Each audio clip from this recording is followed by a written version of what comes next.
ઓક્ટેટ live સ્કૂલમાં ફરી એકવાર આપનું હાર્દિક સ્વાગત છે વિદ્યાર્થી મિત્રો. Welcome back. Octet live school, learning to love, loving to learn. આજે આપણે ફરી એકવાર અર્થશાસ્ત્રની વાત કરવાના છે. અર્થશાસ્ત્ર ધોરણ 12 ગુજરાતી માધ્યમ. પાઠ નંબર 1 આપણે પૂર્ણ કર્યો છે, અર્થશાસ્ત્રમાં આલેખ. અને આજે આપણે જોવાના છે પાઠ નંબર 2. પાઠ નંબર 2 નું નામ છે આર્થિક વૃદ્ધિ અને વિકાસ. શરૂઆત કરીએ છીએ પાઠ નંબર 2 ની, આર્થિક વૃદ્ધિ અને વિકાસ. પાઠ નંબર 2 ખૂબ જ મહત્વનો પાઠ. પાઠ નંબર 2 ની અંદર ઘણી બધી આંકડાકીય માહિતીઓ આવે છે, પણ આપણે ડરવાની સહેજ પણ જરૂર નથી. આપણી પાસે ઘણી બધી એવી કી છે જેના દ્વારા દરેક પ્રકારની આંકડાકીય માહિતી આપણે સરળતાથી યાદ રાખી શકીશું. બરાબર મિત્રો, આગળ વધીએ છીએ. પાઠ નંબર 2 ની શરૂઆત કરીએ છીએ. ચલો, સૌથી પહેલા વાત કરીએ બીજા વિશ્વયુદ્ધની. તો ક્યારે શરૂઆત થઈ હતી બીજા વિશ્વયુદ્ધની? 1939 થી 1944ના બીજા વિશ્વયુદ્ધ પછી શું થયું? દુનિયાના વિકાસમાન દેશોએ તેમની બેકારી, ગરીબી, અસમાનતા, ભૂખમરાની સમસ્યાઓ ઉકેલવા માટે આર્થિક વિકાસ ઉપર ભાર મૂક્યો. બરાબર, વિકાસમાન દેશો એટલે કેવા? જે વિકાસ કરી રહ્યા છે તેવા દેશોને વિકાસમાન દેશો કહેવાય. દાખલા તરીકે ભારત. ભારતને વિકાસમાન દેશ કહેવાય, વિકાસશીલ દેશ કહેવાય. તો આવા દેશોએ શું કર્યું? ભારત જેવા દેશોએ ફરીવાર ભારત જેવા દેશોએ ગરીબી, બેકારી, અસમાનતા, ભૂખમરા જેવી સમસ્યાઓનો ઉકેલ કરવા માટે આર્થિક વિકાસ ઉપર ભાર મૂક્યો. બરાબર, આર્થિક વિકાસ અને આર્થિક વૃદ્ધિ શબ્દ પ્રચલિત બન્યા. બરાબર, બીજા વિશ્વયુદ્ધ પહેલા કેવી પરિસ્થિતિ હતી ખબર? વૃદ્ધિ અને વિકાસ બંનેને એક સરખા જ ગણવામાં આવતા, પણ બીજા વિશ્વયુદ્ધ પછી આર્થિક વિકાસ અને આર્થિક વૃદ્ધિ બંને શબ્દો અલગ પડ્યા. બરાબર, અને 1939 ને 44 સુધીમાં બીજું વિશ્વયુદ્ધ ચાલ્યું, ત્યાર પછી આ બંને શબ્દો પ્રચલિત બન્યા. નેક્સ્ટ પોઈન્ટ જોઈએ. આર્થિક વિકાસની જરૂરિયાત માત્ર વિકસતા રાષ્ટ્રો પૂરતી સીમિત નથી. આર્થિક વિકાસ માત્ર વિકસતા રાષ્ટ્રો પૂરતો સીમિત છે એવું નથી, પણ વિકસિત રાષ્ટ્રો જેવા કે અમેરિકા જેવા દેશ, તેની અંદર પણ જુદા જુદા કારણોસર તીવ્ર પ્રમાણમાં તેની જરૂરિયાત જોવા મળે છે. બરાબર, કે ખાલી વિકાસશીલ દેશ, ખાલી વિકાસમાન દેશને જ આર્થિક વિકાસની જરૂરિયાત છે એવું નથી. બરાબર, વિકસિત દેશોને પણ તેની જરૂરિયાત છે, આર્થિક વિકાસની જરૂરિયાત છે. કેવી રીતે? વિકાસમાન રાષ્ટ્રો આર્થિક વિકાસ દ્વારા શું કરશે? જુઓ, પહેલા વિકાસમાન રાષ્ટ્રો આર્થિક વિકાસ દ્વારા શું કરે? તો કે ગરીબી, બેકારી ઘટાડીને પ્રજાનું જીવન ધોરણ સુધારવાનો પ્રયત્ન કરે. બરાબર છે, સુધારવાનો પ્રયત્ન કરે. હવે વાત કરીએ વિકસિત રાષ્ટ્રોમાં. વિકસિત રાષ્ટ્રોમાં આર્થિક વિકાસનો હેતુ શું? જીવન ધોરણને જાળવી રાખવાનો. જો અહીંયા સુધારો કરવાનો ભારત જેવા દેશમાં, અમેરિકા જેવા દેશમાં જાળવી રાખવાનો આર્થિક વિકાસ. બરાબર છે ને? જેથી તેમનું જીવન ધોરણ એક ધારું જળવાઈ રહે. આ વાત થઈ વિકસિત દેશોની. બરાબર છે, આવી પરિસ્થિતિ આવીને ઊભી રહી ક્યારે? 1939 થી 44 પછી, બીજા વિશ્વયુદ્ધ પછી. જ્યારે કોઈક આવી પરિસ્થિતિ આવે ને એટલે બદલાવ થાય. બરાબર, અને પરિવર્તન સંસારનો નિયમ છે. પરિવર્તન સ્વીકારીને ચાલવું પડે. ત્યાર પછી આર્થિક વૃદ્ધિ અને આર્થિક વિકાસ બંને શબ્દો અલગ પડ્યા. બરાબર છે. નેક્સ્ટ જોઈએ. શ્રીમતી ઉર્સુલા હિક્સ તે કંઈક કહેવા માંગે છે આર્થિક વૃદ્ધિ અને આર્થિક વિકાસ માટે. બરાબર, જોઈએ. વિકાસમાન દેશોના આર્થિક પ્રશ્નોનું નિરાકરણ એટલે આર્થિક વિકાસ. શું કહેવા માંગે છે? ભારત જેવો વિકાસમાન દેશ હોય એની અંદર જે આર્થિક પ્રશ્નોનું નિરાકરણ કરવામાં આવે તેને શું કહેવાય? આર્થિક વિકાસ કહેવામાં આવે. એટલે કે વિકાસમાન દેશ, આર્થિક વિકાસ. બરાબર. નેક્સ્ટ, જ્યારે વિકસિત દેશોના આર્થિક પ્રશ્નોનું નિરાકરણ એટલે આર્થિક વૃદ્ધિ. બરાબર. તો વિકાસમાન દેશોમાં શું થાય? વિકાસમાન દેશોમાં આર્થિક વિકાસ થાય. વિકસિત દેશોમાં શું થાય? વિકસિત દેશોમાં આર્થિક વૃદ્ધિ થાય. આવું કોણ કહે છે? આવું કહે છે શ્રીમતી ઉર્સુલા હિક્સ. બરાબર. 1 માર્ક્સની અંદર આર્થિક વૃદ્ધિ અને આર્થિક વિકાસનો અર્થ વ્યાખ્યા પૂછાઈ શકે. કોના મતે? શ્રીમતી ઉર્સુલા હિક્સના મતે. આગળ જોઈએ. ચલો, હવે સૌથી પહેલા આપણે સમજવાનો છે આર્થિક વૃદ્ધિનો અર્થ. બરાબર. આર્થિક વૃદ્ધિનો એકદમ સામાન્ય અર્થ શું છે? વૃદ્ધિ એટલે આર્થિક વૃદ્ધિ. કહેવાનો મતલબ, હવે જ્યારે અર્થશાસ્ત્રમાં વૃદ્ધિ શબ્દ વપરાય તો કેવી વૃદ્ધિ હશે? આર્થિક વૃદ્ધિ. બરાબર છે. સામાન્ય અર્થમાં આપણે આવું લખી શકીએ. હવે આગળ આપણી પાસે છે વ્યાખ્યાઓ, ડેફિનિશન્સ. બરાબર. વ્યાખ્યાઓમાં કઈ કઈ વસ્તુ છે? સૌથી પહેલા હેન્સન નામના અર્થશાસ્ત્રીએ વ્યાખ્યા આપી છે. જોઈએ હેન્સન શું કહેવા માંગે છે.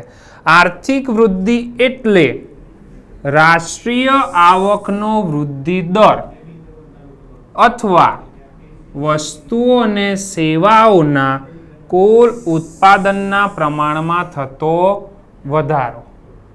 રાષ્ટ્રીય આવક કેવી રીતે વધે છે તે, અથવા કે વસ્તુઓને ઉત્પાદનના પ્રમાણમાં, વસ્તુઓ અને સેવાના ઉત્પાદનના પ્રમાણમાં કેવો વધારો થાય છે તે, તેને શું કહેવાય? તેને કહેવાય આર્થિક વૃદ્ધિ.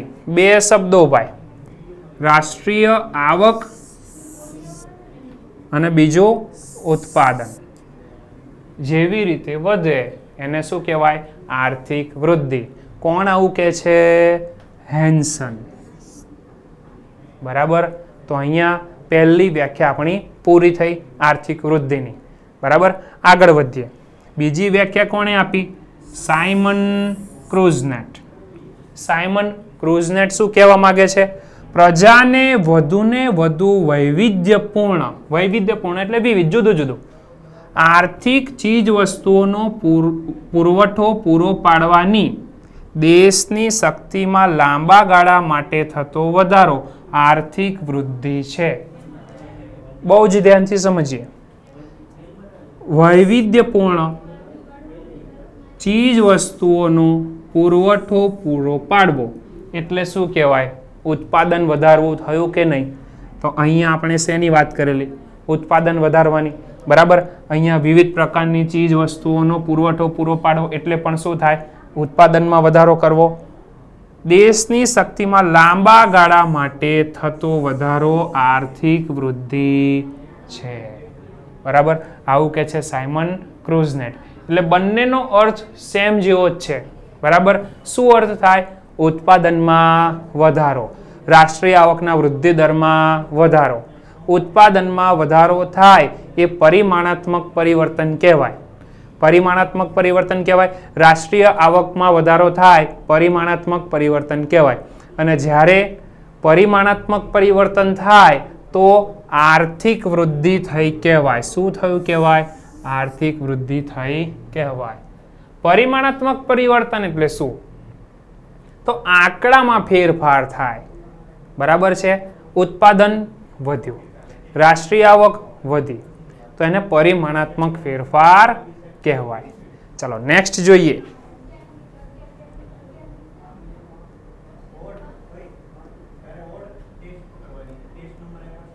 આર્થિક વૃદ્ધિના ખ્યાલની મર્યાદાઓ. મર્યાદાઓ જોવાની છે હવે આર્થિક વૃદ્ધિના ખ્યાલની. ચલો શરૂઆત કરીએ. આર્થિક વૃદ્ધિમાં માત્ર પરિમાણાત્મક પરિવર્તનો જ ધ્યાનમાં લેવાય છે. એટલે કે આર્થિક વૃદ્ધિમાં માત્ર રાષ્ટ્રીય આવકનો વૃદ્ધિ દર વધે, ઉત્પાદન વધે તેવી જ બાબતો ધ્યાનમાં લેવાય છે. તેની અંદર ગરીબી ઘટે, રોજગારી વધે, વસ્તી જળવાઈ રહે તેવી બાબતો એટલે કે ગુણાત્મક પરિવર્તનો ધ્યાનમાં લેવાતા નથી. આ સૌથી પહેલી મર્યાદા છે આર્થિક વૃદ્ધિની. બરાબર. ચલો નેક્સ્ટ. સંસ્થાકીય મનોવૈજ્ઞાનિક વલણો યથાવત રહે છે. બરાબર. સંસ્થાકીય કે મનોવૈજ્ઞાનિક વલણો જે છે એની અંદર ફેરફાર આવતો નથી. એ જેવા છે તેવા ને તેવા જ રહે છે. બરાબર. કોઈ ચેન્જ આવતો નથી. આપણી બીજી મર્યાદા, બે શબ્દો યાદ રાખવાના. સંસ્થાકીય મનોવૈજ્ઞાનિક વલણો કેવા રહે છે? યથાવત રહે છે, સ્થિર રહે છે. બરાબર. ત્રીજી મર્યાદા, ઉત્પાદનમાં થતો વધારાનું પ્રમાણ દર્શાવે છે. ઉત્પાદનમાં થતો વધારો વૃદ્ધિમાં વધારો થવાનું પ્રમાણ દર્શાવે છે. બરાબર છે.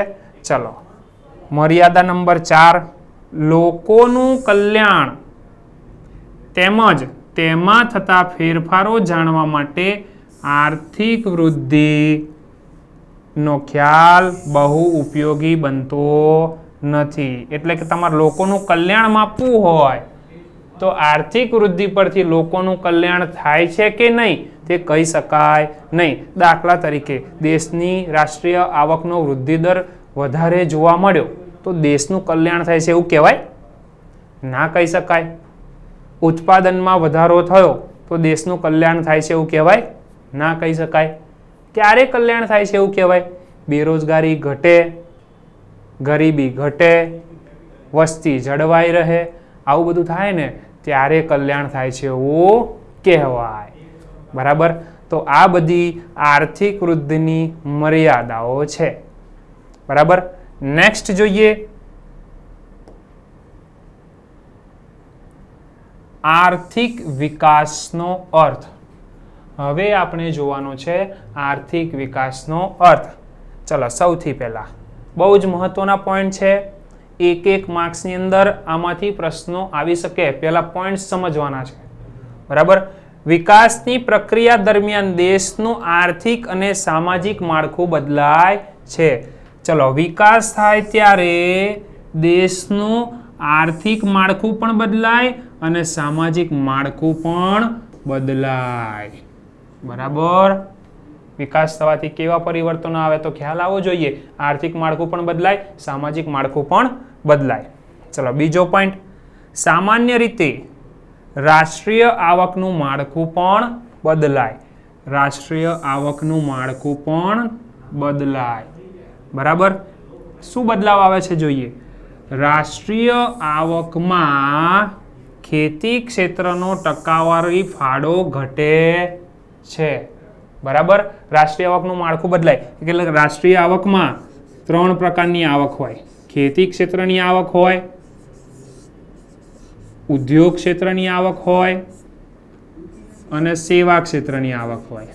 બરાબર. હવે જ્યારે આર્થિક વિકાસ થાય ત્યારે શું થાય? ખેતી ક્ષેત્રનો ટકાવારી ફાળો ઘટે. એનો મતલબ ઉદ્યોગ ક્ષેત્રનો ટકાવારી ફાળો વધે અને સેવા ક્ષેત્રનો ટકાવારી ફાળો શું થાય? વધે. બરાબર. આવી રીતે રાષ્ટ્રીય આવકનું માળખું બદલાય છે. ક્લિયર? આ 3 એક માર્ક્સની અંદર અથવા વિકલ્પની અંદર પૂછાઈ શકે કે આર્થિક વિકાસ થવાથી ઉદ્યોગ ક્ષેત્રનો ટકાવારી ફાળો શું થાય? વધે. સેવા ક્ષેત્રનો ટકાવારી ફાળો શું થાય? વધે. ખેતી ક્ષેત્રનો ટકાવારી ફાળો શું થાય? ઘટે. ક્લિયર? નેક્સ્ટ પોઈન્ટ, આર્થિક વિકાસ થવાથી શું થાય? આધુનિક ટેકનોલોજી અમલમાં આવે છે અને તેના લીધે સમય અને ખર્ચ બચે. આર્થિક વિકાસ થાય એટલે આધુનિક ટેકનોલોજી અમલમાં આવે, સમય અને ખર્ચ બચે. ચલો નેક્સ્ટ પોઈન્ટ, નવા બિયારણો શોધાય છે. બરાબર. આર્થિક વિકાસ થવાથી નવા બિયારણો શોધાય ખેતી ક્ષેત્રે. પરિણામે ઉત્પાદન વહેંચણીનું સંસ્થાકીય માળખું બદલાય. આવા પરિવર્તનો આવે એટલે શું થાય? ઉત્પાદનનું માળખું પણ બદલાય, સંસ્થાકીય માળખું પણ બદલાય. બરાબર છે. નેક્સ્ટ પોઈન્ટ, આ બધા માળખાકીય પરિવર્તનોને કારણે ગરીબી, બેકારી, અસમાનતા ઘટે. હવે આ મેઇન પોઈન્ટ છે. આટલા બધા પરિવર્તનો થાય એટલે ગરીબી ઘટે છે, બેરોજગારી ઘટે છે, અસમાનતા ઘટે છે. તો આ 3 ઘટે એટલે કેવું પરિવર્તન કહેવાય? ગુણાત્મક પરિવર્તન કહેવાય. એટલે કે આર્થિક વિકાસથી ગુણાત્મક પરિવર્તન થાય છે. એમ કહી શકાય કે માનવ કલ્યાણ થાય છે. બરાબર. નેક્સ્ટ જોઈએ.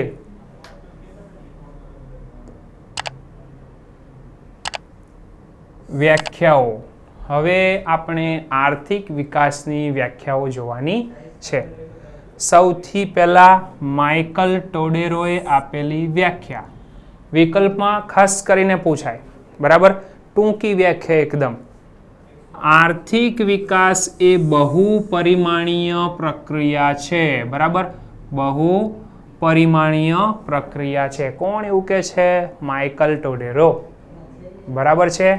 1 માર્ક્સની અંદર પૂછાઈ શકે માઇકલ ટોડેરોએ આપેલી આર્થિક વિકાસની વ્યાખ્યા.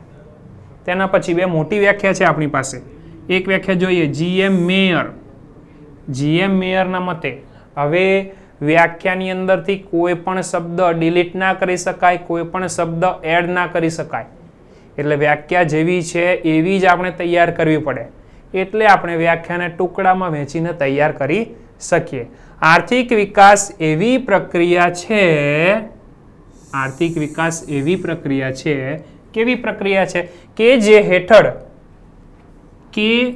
હેઠળ ગરીબી રેખા નીચેની વસ્તીમાં વધારો ન થાય. બરાબર. ચલો બીજો ભાગ. પહેલો ભાગ, આર્થિક વિકાસ એવી પ્રક્રિયા છે કે જે હેઠળ ગરીબી રેખા નીચેની વસ્તીમાં વધારો ન થાય. બરાબર. ગરીબી રેખા, દાખલા તરીકે આ છે ગરીબી રેખા. બરાબર. અહીંયા APL આવે, અબોવ પોવર્ટી લાઈન. અહીંયા BPL આવે એટલે કે બિલો પોવર્ટી લાઈન. તો અહીંયા જે લોકો છે એની સંખ્યાની અંદર વધારો થવો જોઈએ નહીં. બરાબર છે. એવું કહેવા માંગે છે અહીંયા કે જે હેઠળ ગરીબી રેખા નીચેની વસ્તીમાં વધારો ન થાય, આવકની વહેંચણી વધુ અસમાનતા ધારણ ન કરે.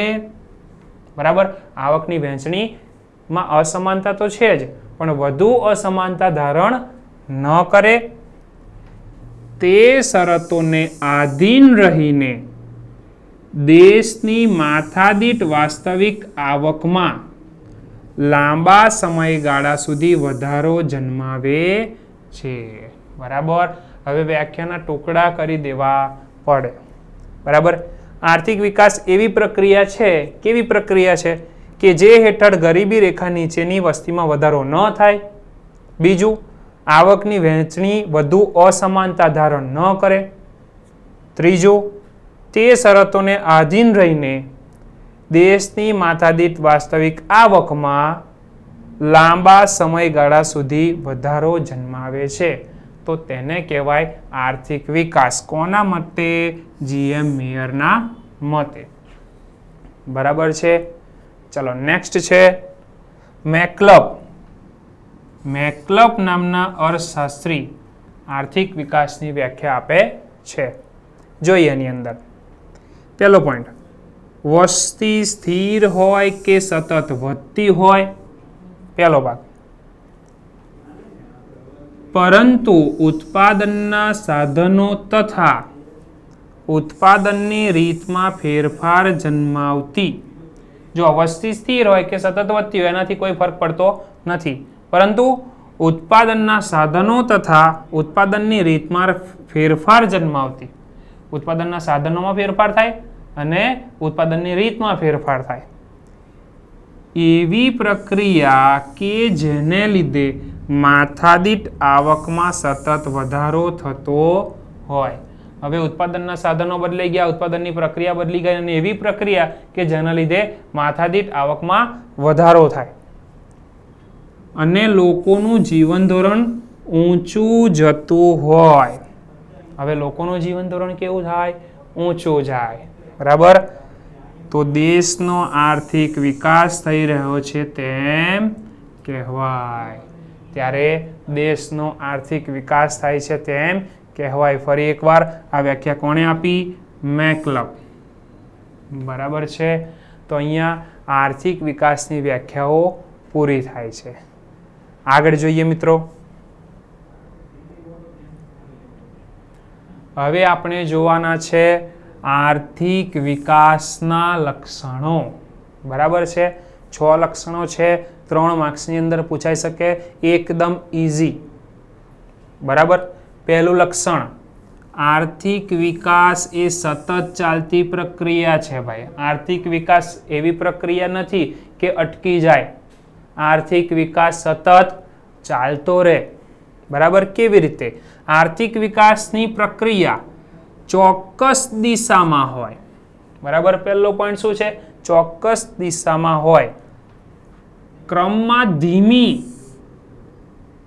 પહેલું ચોક્કસ દિશામાં, ક્રમમાં, નિયત ક્રમમાં, ધીમી અને મજબૂત પ્રક્રિયા. 4 શબ્દો જોવાના. ચોક્કસ દિશામાં, નિયત ક્રમમાં, ધીમી પણ કેવી પ્રક્રિયા? મજબૂત. બરાબર છે. નેક્સ્ટ લાઈન, કોઈ પણ દેશમાં વિકાસની પ્રક્રિયા શરૂ કરવાનું કામ સરળ. શરૂ કરવાનું કામ કેવું છે? સરળ છે. પણ આ જુઓ, જાળવી રાખવાનું કામ કેવું છે? મુશ્કેલ છે. બરાબર છે. બીજા પોઈન્ટની અંદર શરૂ કરવાનું કામ સરળ. આર્થિક વિકાસ શરૂ તો થઈ જાય પણ જાળવી રાખવાનું કેવું છે? મુશ્કેલ છે. બરાબર. નેક્સ્ટ પોઈન્ટ, સામાન્ય રીતે વિકાસની પ્રક્રિયા શરૂઆતમાં કેવી છે? ઝડપી. પણ સમય જતાં કેવી થઈ જાય? ધીમી. બરાબર. સમય જતાં કેવી થઈ જાય? ધીમી. શરૂઆતમાં કેવી હોય? ઝડપી. ક્લિયર. આર્થિક વિકાસ સતત ચાલતી પ્રક્રિયા, ચોક્કસ દિશામાં, નિયત ક્રમમાં, ધીમી પણ મજબૂત. લાંબા ગાળે કેવી થઈ જાય? ધીમી થઈ જાય પણ કેવી? મજબૂત. શરૂ કરવાનું કામ સરળ છે પણ જાળવી રાખવાનું કામ કેવું છે? મુશ્કેલ. શરૂઆતમાં ઝડપી હોય, સમય જતાં કેવી થઈ જાય? ધીમી થઈ જાય. સતત ચાલતી પ્રક્રિયા છે. બરાબર. ચલો મુદ્દા નંબર 2, પરિમાણાત્મક અને ગુણાત્મક બંને પરિવર્તન થાય છે. મહત્વની વાત, આર્થિક વૃદ્ધિની અંદર એક જ પરિવર્તન થાય, પરિમાણાત્મક પરિવર્તન. પણ આર્થિક વિકાસની અંદર પરિમાણાત્મક પરિવર્તન પણ થાય અને ગુણાત્મક પરિવર્તન પણ થાય. જોઈએ. આર્થિક વિકાસમાં ઉત્પાદનમાં વધારો થાય એટલે કે પરિમાણાત્મક પરિવર્તન થાય. ઉત્પાદનમાં વધારો પરિમાણાત્મક પરિવર્તન કહેવાય. બરાબર. અને સંશોધનો દ્વારા વસ્તુની ગુણવત્તામાં સુધારો થાય એટલે કે ગુણાત્મક પરિવર્તન પણ થાય. પરિમાણાત્મક પરિવર્તન પણ થાય અને ગુણાત્મક પરિવર્તન પણ થાય. પણ ગુણાત્મક પરિવર્તનો કેવા થાય? વધારે. આર્થિક વિકાસમાં પરિમાણાત્મક પરિવર્તનો થાય, ગુણાત્મક પરિવર્તનો થાય, પણ ગુણાત્મક પરિવર્તનો વધારે થાય છે. ચલો નેક્સ્ટ. ત્રીજું લક્ષણ છે માંગમાં પરિવર્તન આવે છે. આર્થિક વિકાસ થવાથી શું થશે? માંગમાં પરિવર્તન આવશે. કેવી રીતે? વિકાસ થવાથી લોકોની આવક વધે. બરાબર. વિકાસ થવાથી લોકોની રુચિ બદલાય અને વિકાસ થવાથી માંગ પણ બદલાય. બદલાય એટલે વધે. બરાબર. વિકાસની શરૂઆતના તબક્કામાં શું થાય? પ્રાથમિક વસ્તુની માંગ ઝડપી વધે. વિકાસ શરૂ થઈ જાય એટલે પ્રાથમિક વસ્તુની માંગ ઝડપથી વધે, એટલે કે રોટી, કપડાં, મકાન, હવા, પાણી, ખોરાક એવું કહી શકાય. એ બધી પ્રાથમિક વસ્તુ કહેવાય. બરાબર, એની માંગ ઝડપથી વધે. ત્યારબાદ હવે એ બધી જરૂરિયાતો સંતોષાઈ ગઈ એટલે કેવી વસ્તુની માંગ વધે? મોજ શોખ અને સુખ સગવડની વસ્તુની માંગ વધે. એટલે કે ટૂંકમાં આર્થિક વિકાસ થાય એટલે માંગ બદલાય છે, એમ કહી શકાય કે માંગ વધે છે. બરાબર, આ હતું ત્રીજું લક્ષણ. ચોથું લક્ષણ, શ્રમની ગતિશીલતા વધે છે. હવે શ્રમની ગતિશીલતા વધવું એટલે શું જોઈએ. વિકાસને કારણે શિક્ષણ વધતા ગતિશીલતા વધે. વિકાસ થાય એટલે લોકોની મેન્ટાલિટી બદલાય. બરાબર, ફિક્સ માઇન્ડમાંથી ફ્લેક્સિબલ માઇન્ડ બને, એટલે કે લોકોની વિચાર શક્તિ વધે. વિચાર શક્તિ વધે એટલે લોકો એક જગ્યા છોડીને બીજી જગ્યાએ જવા માટે તૈયાર થાય અને બીજી જગ્યાએ જાય એટલે વિકાસ કરે. બરાબર છે. એવી રીતે શ્રમની ગતિશીલતામાં વધારો થાય છે. શેના લીધે? શિક્ષણના લીધે, એજ્યુકેશનના લીધે. બરાબર, ચલો નેક્સ્ટ પોઈન્ટ. મૂડી સર્જનમાં વધારો થાય છે. હવે શેમાં વધારો થાય છે? મૂડી સર્જનમાં. કેવી રીતે? વિકાસથી જુદી જુદી વસ્તુઓની માંગ વધે. આપણે લક્ષણમાં જોયું 3 નંબરના કે વિકાસ થવાથી શું થાય? જુદી જુદી વસ્તુઓની માંગ વધે. હવે માંગ વધે એટલે શું થાય? નવા સાહસિકો આગળ આવે. નવા નવા લોકો ધંધો કરવા માટે બજારમાં ઉતરે, નવા સાહસિકો આગળ આવે. બરાબર, તેથી શું થાય? મૂડી સર્જન થાય, મૂડી રોકાણ થાય. નવા લોકો બજારમાં આવે એટલે મૂડી બનાવશે, મૂડી રોકાણ કરશે. બરાબર ને? મૂડી રોકાણ દરમાં મોટો વધારો થાય છે એટલે માર્કેટ મોટું ઊભું થાય અને એના લીધે શું થાય? આર્થિક વિકાસ થાય. બરાબર છે. તો આ હતા આપણા 5 લક્ષણો. આગળના લક્ષણ જોઈએ. 6 નંબર, ટેકનોલોજીમાં ફેરફાર થાય છે. ટેકનોલોજીમાં કેવા ફેરફાર થાય? તો વિકાસ થતા અગ્નિ અને પાણી ઉપર આધારિત ટેકનોલોજીને બદલે, એટલે કે અગ્નિ અને પાણી ઉપર આધારિત ટેકનોલોજી હતી એનો હવે ઉપયોગ થશે નહીં. તો કેવી વસ્તુનો ઉપયોગ થશે? કોલસા અને લોખંડ ઉપર આધારિત ટેકનોલોજી વપરાશે. બરાબર, જેથી વિકાસ કેવો થઈ જશે? વિકાસ થઈ જશે ઝડપી. બરાબર છે. ચલો 7th પોઈન્ટ, બહુ જ મસ્ત પોઈન્ટ. અમુક તબક્કા બાદ વિકાસની પ્રક્રિયા સ્વયંભૂ હોય છે. સ્વયંભૂ એટલે શું? ઓટોમેટિક, ઓટો મોડ પર. બરાબર, અમુક સમય જતો રહે એટલે વિકાસની પ્રક્રિયા કેવી થઈ જાય? સ્વયંભૂ થઈ જાય, ઓટોમેટિક થઈ જાય. બરાબર છે. તો આ હતા આર્થિક વિકાસના લક્ષણો. હવે નેક્સ્ટ પોઈન્ટ છે આર્થિક વિકાસની મર્યાદા. જોઈએ. ચલો, આર્થિક વિકાસના ખ્યાલની મર્યાદાઓ. પહેલી મર્યાદા જોઈએ. આર્થિક વિકાસ દેશની પ્રગતિને દર્શાવી શકે છે. આર્થિક બાબતોની સ્થિતિ દર્શાવી શકે છે. મર્યાદા ક્યાંથી ચાલુ થશે? પરંતુથી. બરાબર, પરંતુ તે સાચા અર્થમાં માનવ વિકાસની ચર્ચા કરતું નથી. બરાબર, જો ફરીવાર, પ્રગતિ દર્શાવી શકે, આર્થિક બાબતોની સ્થિતિ દર્શાવી શકે, પણ સાચા અર્થમાં માનવ વિકાસની ચર્ચા કરતું નથી. માનવ પ્રગતિનું માપદંડ બની શકતું નથી. બરાબર છે. તો આ પહેલી મર્યાદા થઈ. બીજી મર્યાદા, આર્થિક વિકાસને આર્થિક વૃદ્ધિની જેમ માપી શકાતું નથી. બીજી મર્યાદા છે માપી શકાતું નથી. ઉત્પાદનમાં વધારો, રાષ્ટ્રીય આવકનો વૃદ્ધિ દર માપી શકાય, પણ આર્થિક વિકાસ માપી શકાતો નથી. બરાબર, આર્થિક વિકાસને માપવાનું કાર્ય કેવું? માપવાનું કાર્ય મુશ્કેલ.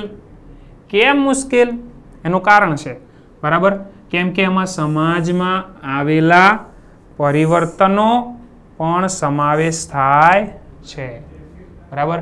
આર્થિક વિકાસને માપી શકાતો નથી, માપવાનું કાર્ય મુશ્કેલ છે, કારણ કે તેની અંદર સમાજમાં આવેલા પરિવર્તનો પણ સમાવેશ થાય છે, બરાબર.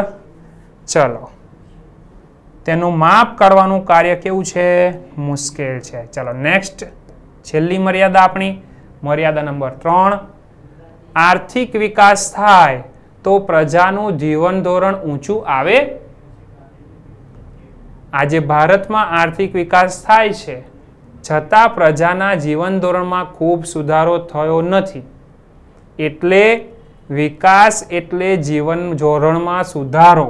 વિકાસ એટલે જીવન ધોરણમાં સુધારો એવું કહી શકાય નહીં.